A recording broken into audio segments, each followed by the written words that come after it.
বিকেলে জুলাই ঘোষণাপত্র পাঠ করবেন ডক্টর ইউনূস। মানিক মিয়া অ্যাভিনিউয়ে দিনভর নানা আয়োজন, দেশের বিভিন্ন প্রান্ত থেকে আসছেন শিক্ষার্থীরা।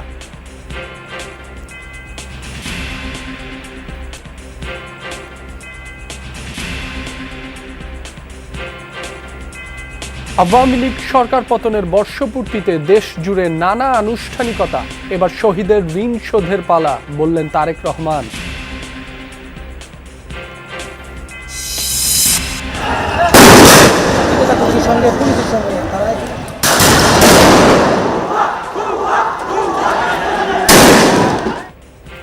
শেকল ভাঙার লং মার্চ টু ঢাকায় পতন হয় ১.৫ দশকের ফ্যাসিবাদী রেজিমের।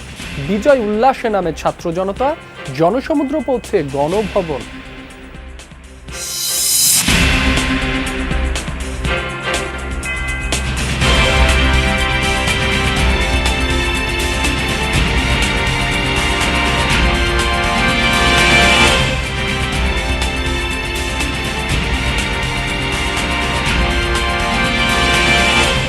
আমন্ত্রণ যমুনা নিউজে, আপনাদের সাথে আছি মাসুম রাব্বি। এতক্ষণ শিরোনাম দেখছিলেন। ছাত্র জনতার গণ অভ্যুত্থানে আওয়ামী লীগ সরকার পতনের বর্ষপূর্তি আজ। বিকেলে জাতীয় সংসদের দক্ষিণ প্লাজায় জুলাই ঘোষণাপত্র পাঠ করবেন প্রধান উপদেষ্টা প্রফেসর মোহাম্মদ ইউনূস। বাংলাদেশ টেলিভিশন অনুষ্ঠানটি সরাসরি সম্প্রচার করবে।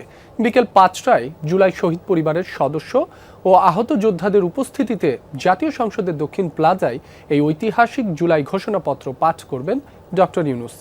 এতে যোগ দেবেন বিএনপি সহ সব রাজনৈতিক দলের প্রতিনিধি। এছাড়া মানিক মিয়া এভিনিউয়ে দিনব্যাপী সাংস্কৃতিক অনুষ্ঠান সহ নানা আয়োজন রয়েছে। সকালে পরিবার সহ অনুষ্ঠানের প্রস্তুতি পরিদর্শনে আসেন বাণিজ্য উপদেষ্টা শেখ বশির উদ্দিন।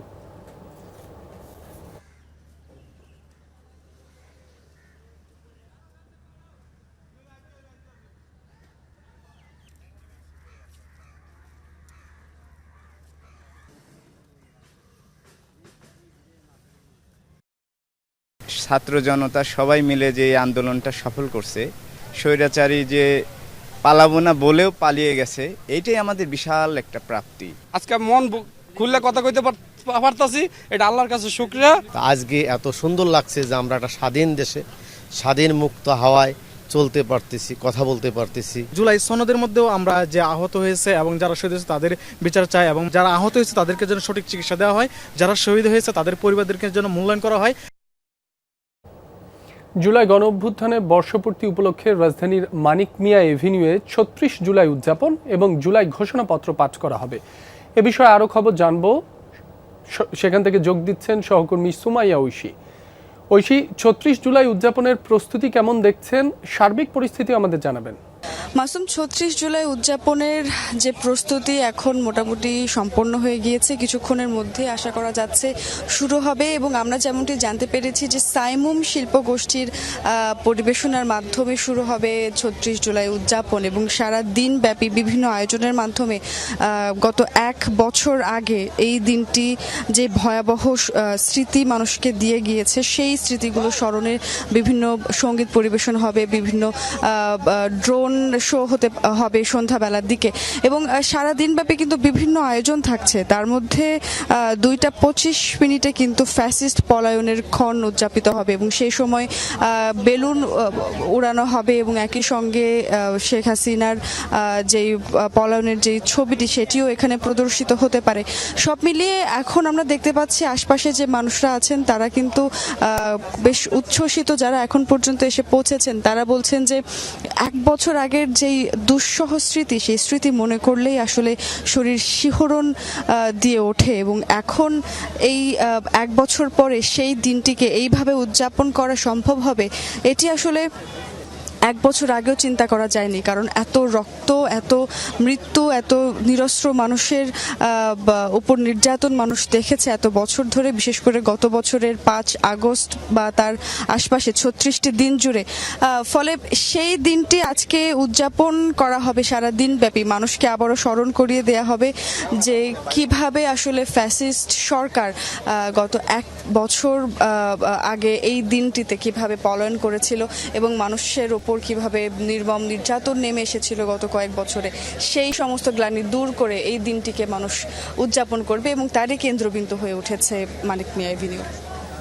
ঐশী, আপনাকে ধন্যবাদ। জুলাই ঘোষণাপত্রের আয়োজনে যোগ দিতে দেশের বিভিন্ন জেলা থেকে ছাত্রদের নিয়ে ঢাকার উদ্দেশ্যে ছেড়েছে বিশেষ ট্রেন। ভোর 5:45 সিলেট রেলওয়ে স্টেশন থেকে বিশেষ ট্রেনটি ছেড়ে যায়। দুপুর 1টার দিকে ট্রেনটি ঢাকায় পৌঁছানোর কথা রয়েছে। এর আগে ভোরের আলো ফোটার আগেই স্টেশনে আসতে শুরু করেন বৈষম্য বিরোধী ছাত্র আন্দোলনের নেতাকর্মী সহ সাধারণ ছাত্র জনতা। রেলওয়ে কর্তৃপক্ষ জানিয়েছে বিশেষ এই ট্রেনটিতে রয়েছে 11টি বগি। মোট আসন সংখ্যা 545টি। এদিকে চট্টগ্রাম থেকে 7:15 16টি বগি নিয়ে ছাড়ে বিশেষ ট্রেনটি। 4টি স্টেশনে থেমে ছাত্রদের নিয়ে দুপুর 1টায় এটি ঢাকায় পৌঁছানোর কথা রয়েছে। ট্রেন ছেড়ে গেছে রাজশাহী থেকেও, তবে ট্রেনটি 7:20 ছাড়ার কথা থাকলেও ছাড়ে 8:15।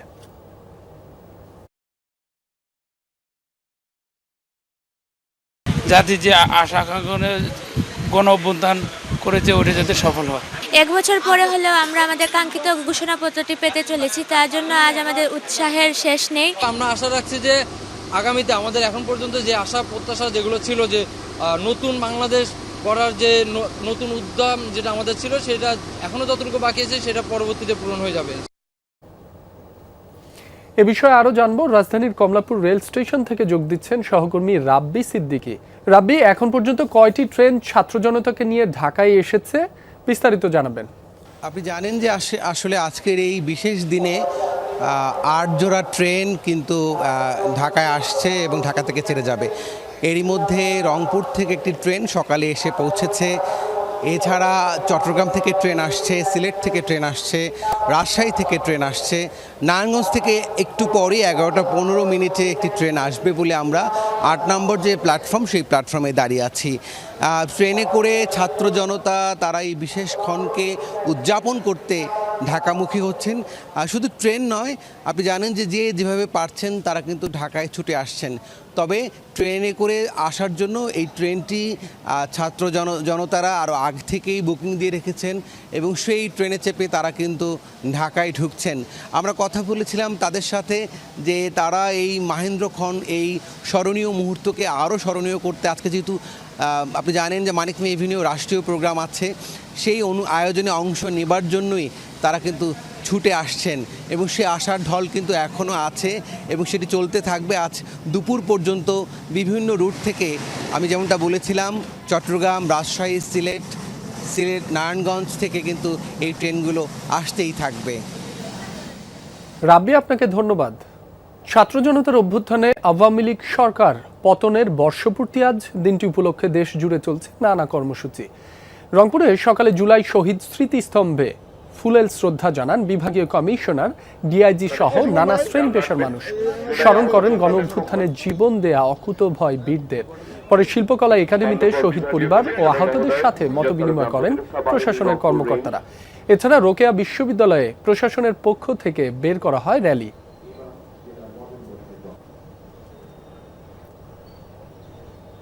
একটু ছেড়ে দেন ভাই।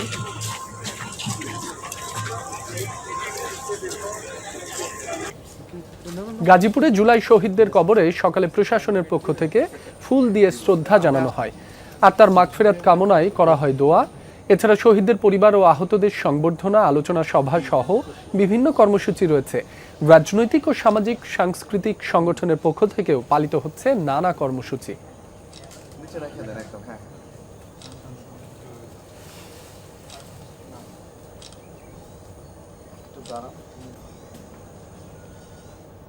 গণ অভ্যুত্থান দিবস উপলক্ষে সকালে নওগাঁর দোগাছি গ্রামে শহীদ মাহফুজ আলম শ্রাবণের কবরে ফুলেল শ্রদ্ধা জানান জেলা প্রশাসক, পুলিশ সুপার সহ বিভিন্ন শ্রেণী পেশার মানুষ। এ সময় শহীদ শ্রাবণের স্বজনরা জুলাই অভ্যুত্থানে গণহত্যার দ্রুত বিচার নিশ্চিতের দাবি জানান।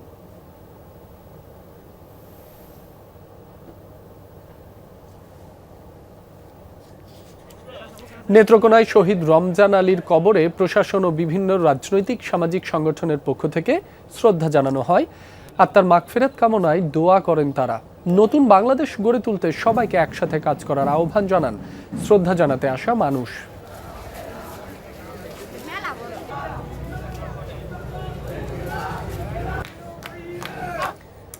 গণ অভ্যুত্থান দিবস উপলক্ষে সিলেটে জুলাই আগস্টে আহত নিহতদের পরিবারের সাথে মতবিনিময় করছেন জেলা প্রশাসনের কর্মকর্তারা। এ বিষয়ে আরও জানাতে যুক্ত হচ্ছেন সহকর্মী নাবিল হোসেন। নাবিল, আহত নিহতদের স্বজনরা কি বলছেন?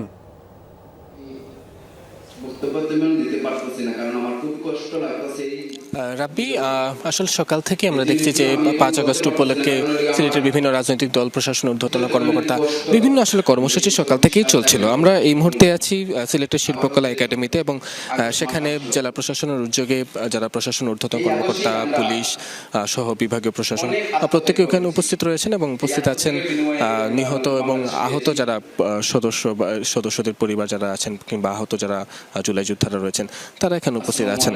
এবং প্রথমত আসলে আহত যারা জুলাই যোদ্ধা তারা তাদের মতো করে বক্তব্য দিচ্ছেন এবং তারা যেটি বলছেন যে তারা যেই আন্দোলনে গিয়েছিলেন, যে স্বপ্ন নিয়ে গেছিলেন সেটি হচ্ছে যে একটি বৈষম্যহীন একটি রাষ্ট্র, একটি দুর্নীতিহীন একটি রাষ্ট্র এবং সবার জন্য আগামীর যে বাংলাদেশ, সেই বাংলাদেশের জন্যই তারা মূলত আন্দোলনে গিয়েছিলেন এবং তারা সেখানে আহত হয়েছেন, অনেকে হচ্ছে চিরজীবনের জন্য পঙ্গু হয়েছেন। তারা বলছেন যে তাদের যে ত্যাগ, সেই ত্যাগটি যেন বৃথা না যায়, অর্থাৎ প্রত্যেকে মিলে সবাই যাতে আগামী সুন্দর বাংলাদেশ করে তোলেন সেই কথাগুলো তারা বলছেন। পাশাপাশি আমরা দেখেছি যে এই যে মঞ্চে, সেই মঞ্চে সিলেট জেলার যারা শহীদ পরিবারের যারা স্বজনরা আছেন তারা এখানে আছেন এবং অনুষ্ঠানের শুরুতেই তাদেরকে প্রথমে আসলে ফুল দিয়ে বরণ করে নেওয়া হয়। পাশাপাশি জাতীয় সঙ্গীত সহ অন্যান্য আয়োজনের মধ্য দিয়ে মূলত এই যে পুরো অনুষ্ঠানটা সেটি শুরু হয়েছে এবং এখানে যারা জেলা প্রশাসনের কর্মকর্তারা আছেন তারা যেটি বলছেন যে এই শুধুমাত্র 5ই আগস্ট নয়, যে নতুন বাংলাদেশের জন্য যারা আহত এবং নিহত যারা আছেন তাদের স্মরণে সবসময় আসলে জেলা প্রশাসন বা সরকার কাজ করবে, তেমনটি আসলে তারা আশাবাদ ব্যক্ত করছেন। নাবিল, আপনাকে ধন্যবাদ। এক আন্দোলনেই পতন হয় 16 বছরের স্বৈরাচারী শাসন ব্যবস্থার। সরকার প্রধান সহ সংসদ সদস্য, স্পিকার, প্রধান বিচারপতি এমনকি জাতীয় মসজিদের খতিবও পালিয়ে যায় আন্দোলনের ব্যাপকতায়। পৃথিবীর ইতিহাসে কোনো রাজনৈতিক দলের এমন পরাজয় বিরল। 36 দিনের টানা আন্দোলনে সহস্রাধিক মানুষের জীবনের বিনিময়ে প্রতিষ্ঠিত হয় বাংলাদেশ 2.0। 5 আগস্টের ঘটনা প্রবাহ জানাচ্ছেন আহমেদ রেজা। 24-এর 5 আগস্ট ছাত্র জনতার গণঅভ্যুত্থানের 36তম দিন, 36 জুলাই। সকাল থেকে থমথমে ঢাকায় দুপুর 11টার পর বাড়তে থাকে মানুষের ঢল। দুপুর গড়াতে এই ঢল পরিণত হয় জনসমুদ্রে। শুধু বাংলার ছাত্র আর রাজনীতিবিদেই সীমিত নয়, সমুদ্রের প্রতিটি বিন্দুর মতো লং মার্চ টু ঢাকা বাস্তবায়নে যোগ দেন মায়েরা, যারা এতদিন সন্তানের নিরাপত্তার জন্য পথ আগলে রেখেছিলেন। যোগ দেন বাবারা, যারা শাসন করে সন্তানকে ঘরে ফিরতে বলেছিলেন। যোগ দেন শহীদদের পরিবার, আত্মীয়, পরিচিত এবং সম্পূর্ণ অপরিচিত মানুষ। আছে নিরীহ ছাপোষা চাকরিজীবী, যারা চাকরি হারানোর ভয়ে মুখে তালা দিয়েছিলেন, তারাও। ছাত্রদের সাথে আছে শিক্ষক শিক্ষিকারাও। চায়ের দোকানের পাশে হাঁটছে গার্মেন্টস মালিক। বাংলাদেশ আজ মুক্তি চায়, সেটা যে কোনো মূল্যে। স্বৈরাচার পতনের উদ্দেশ্যে সবাই হাঁটছে গণভবনের দিকে। গন্তব্যের বাকি 40 মিনিট, তারপরেই চূড়ান্ত কিছু একটা হবে। এমন পরিস্থিতিতে গণভবন ছেড়ে পালিয়ে যায় প্রবল পরাক্রমশালী তৎকালীন সরকার প্রধান, যিনি উদ্যত কণ্ঠে উচ্চারণ করেছিলেন, শেখ হাসিনা পালায় না। বোন শেখ রেহানাকে সাথে নিয়ে বিমান বাহিনীর MI-17 হেলিকপ্টারে প্রথমে গণভবন থেকে তখনকার বিমান বাহিনী ঘাঁটি বঙ্গবন্ধুতে, পরে সেখান থেকে C-130 জুলিয়েট হারকিউলিসে করে স্বজনসহ পালিয়ে যান ভারতের গাজিয়াবাদের হিন্দন বিমান ঘাঁটিতে। এরই মধ্যে গণমাধ্যমে খবর আসে দেশ ছেড়ে পালিয়েছে শেখ হাসিনা, পতন হয়েছে 16 বছরের স্বৈরাচারী সরকার ব্যবস্থার। কিন্তু পরিষ্কার কোনো ঘোষণা নেই। দুটায় সেনাপ্রধানের ভাষণ, সবার চোখ ছিল মোবাইলে বা টিভিতে। তখনকার বাস্তবতায়, বিশেষ করে বললে যমুনা টেলিভিশনে 1 ঘন্টা বিলম্বে বেলা 3টায় জাতির উদ্দেশ্যে দেয়া ভাষণে সেনাপ্রধান নিশ্চিত করেন দেশ ছেড়ে পালিয়েছেন শেখ হাসিনা। মাননীয় প্রধানমন্ত্রী পদত্যাগ করেছেন এবং এখন একটা ইন্টারিম গভর্নমেন্ট ফর্ম করে আমরা আমাদের কার্যক্রম পরিচালনা করব। তখনই বিজয় উল্লাসে নামে পুরো জাতি। ছাত্র জনতার জনসমুদ্র ততক্ষণে গণভবনে পৌঁছে যায় বিজয় মিছিল নিয়ে। গণভবনের প্রতিটি কোণায় তখন বাংলার মানুষের উপস্থিতি। পাশের লেকে নেমে গোসল করে হাজার হাজার মানুষ। অদম্য বন উল্লাস তখন সকলের। আবেগ আপ্লুত হয়ে কেউ কেউ কান্নাও করে। কৃতজ্ঞতা প্রকাশে কেউ আবার আদায় করেন নামাজ। সংসদ ভবনেও ছাত্র জনতা বুনো উল্লাসে মেতে ওঠে। গণতন্ত্রকে ফিরে পাবার আনন্দই যেন এমন উল্লাস, আনন্দ আর হাসি মুখ। প্রধানমন্ত্রীর কার্যালয়েরও নিয়ন্ত্রণ নেয় সাধারণ মানুষ। বৈঠক রুম, দরবার হল সহ প্রতিটি কক্ষে মানুষ প্রবেশ করে। এ সময় তারা কোটা বিরোধী আন্দোলনের নানা স্লোগান দেয়ালে লিখে দেন। অনেকে প্রধানমন্ত্রীর কার্যালয়ের ছাদে উঠে সেখানে দাঁড়িয়ে উচ্ছ্বাস প্রকাশ করেন। সকলে যখন বিজয় উল্লাসে ব্যস্ত, রাজধানীর যাত্রাবাড়িতে তখনও পুলিশ নির্বিচারে মানুষ মারছে। বিজয় উল্লাসে অংশ নিতে এসে লাশের স্তূপে পরিণত হয় অনেকেই। যাত্রাবাড়ি পুলিশ স্টেশনের সামনে সেই সহিংসতায় শুধু ওই দিনই মারা যায় ৫৫ জনেরও বেশি। শহরের আরেক প্রান্ত আশুলিয়ায় তখন নারকীয়ভাবে পুড়িয়ে মারা হচ্ছে আরও ৬ জনকে। এদিন বিক্ষুব্ধ আন্দোলনকারী কয়েকটি থানায় হামলা, ভাঙচুর এবং আগুন দেয়। এদিকে কারো কারো হাতে লাল সবুজের পতাকা, কেউ বা মাথায় বেঁধেছেন লাল কাপড়। রক্তক্ষয়ী আন্দোলনে জয়ের উচ্ছ্বাস তাদের চোখে মুখে। যেন পরাধীনতার শিকল ভাঙার আনন্দ আয়োজন টিএসসি, শাহবাগ এলাকাতেও। এমন বিজয় উল্লাস কে দেখেছে কবে? যেন নতুন এক বাংলাদেশ, বাংলাদেশ 2.0। উদ্ভূত পরিস্থিতিতে অন্তর্বর্তীকালীন সরকারের মাধ্যমে দেশের কার্যক্রম চালানো হবে বলে জানান সেনাপ্রধান জেনারেল ওয়াকারুজ্জামান। এদিন বিকেলে সেনানিবাসে বিভিন্ন রাজনৈতিক দলের সাথে আলোচনা করেন তিনি। সমস্ত হত্যা, সমস্ত অন্যায়ের বিচার আমরা করব। আপনারা সেনাবাহিনীর প্রতি আস্থা রাখেন, সশস্ত্র বাহিনীর প্রতি আস্থা রাখেন। আমি সমস্ত দায়িত্ব নিচ্ছি। বিজয়ের দিনে উচ্ছ্বাস উল্লাসে যমুনাকে ভাগিদার করতে চেয়েছেন হাজার হাজার মানুষ। যেখানেই যমুনার সহকর্মীরা গেছেন, তাদের মাটি থেকে তুলে অভিনন্দনে ভাসিয়েছেন। সন্ধ্যার পর অন্তর্বর্তীকালীন সরকার গঠন নিয়ে বঙ্গভবনে রাষ্ট্রপতির সাথে বৈঠক করেন সেনাপ্রধান ও বৈষম্য বিরোধী ছাত্র আন্দোলনের নেতারা। ছিলেন বিএনপি, জামাত সহ রাজনৈতিক দলগুলোর নেতারাও। জুলাইয়ের ১ তারিখে শিক্ষার্থীদের মাধ্যমে শুরু হওয়া কোটা সংস্কার আন্দোলন পরবর্তীতে রূপ নিয়েছিল ছাত্র জনতার গণ অভ্যুত্থানে। ফলশ্রুতিতে পতন ঘটে প্রবল পরাক্রমশালী শেখ হাসিনার। অনেকেই বলছিলেন এই প্রজন্ম ৭১ দেখেনি, তবে তারা তৈরি করেছিল নতুন এক বাংলাদেশের, যে বাংলাদেশ হবে গণতন্ত্রের, যে বাংলাদেশ হবে বৈষম্যহীন এবং যে বাংলাদেশ হবে সবার। আহমেদ রেজা, যমুনা নিউজ, ঢাকা। মায়ের চোখে বাংলাদেশ যেমন, আমরা তেমন একটি বাংলাদেশ গড়তে চাই, যেখানে দল, মত, ধর্ম, বর্ণ নির্বিশেষে বিশ্বাসী, অবিশ্বাসী, সংশয়বাদী প্রতিটি সন্তান, প্রতিটি মানুষ নিরাপদে থাকবে। ৫ আগস্ট উদযাপন উপলক্ষে জাতির উদ্দেশ্যে ভাষণে এ কথা বলেন বিএনপির ভারপ্রাপ্ত চেয়ারম্যান। একই সাথে মব ভায়োলেন্স ও নারীর প্রতি সহিংস আচরণ বন্ধের আহ্বান জানিয়েছেন তিনি। জনগণের প্রতি আমার আহ্বান, কেউ আইন নিজের হাতে তুলে নেবেন না, মব ভায়োলেন্সকে উৎসাহিত করবেন না, নারীর প্রতি সহিংস আচরণ করবেন না, অন্যের স্বাধীনতার প্রতি শ্রদ্ধাশীল থাকুন। একজন মায়ের চোখে বাংলাদেশ যেমন, আমরা তেমন একটি বাংলাদেশ গড়তে চাই, যেখানে দল, মত, ধর্ম, বর্ণ নির্বিশেষে বিশ্বাসী, অবিশ্বাসী, সংশয়বাদী প্রতিটি সন্তান, প্রতিটি মানুষ নিরাপদে থাকবে।